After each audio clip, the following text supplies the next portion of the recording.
Zaļo un zemnieku savienības logotips balstīts uz elementiem, kas sastopami Latvijas Zemnieku savienības un Latvijas zaļās partijas simbolikā.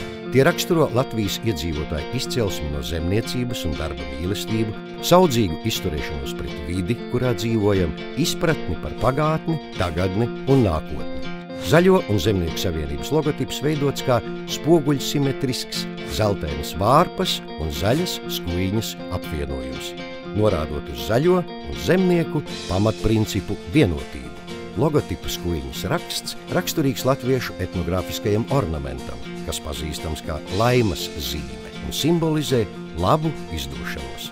Logo elementu izkārtojums atgādina atvērtu grāmatu, kas apzīmē zināšanas.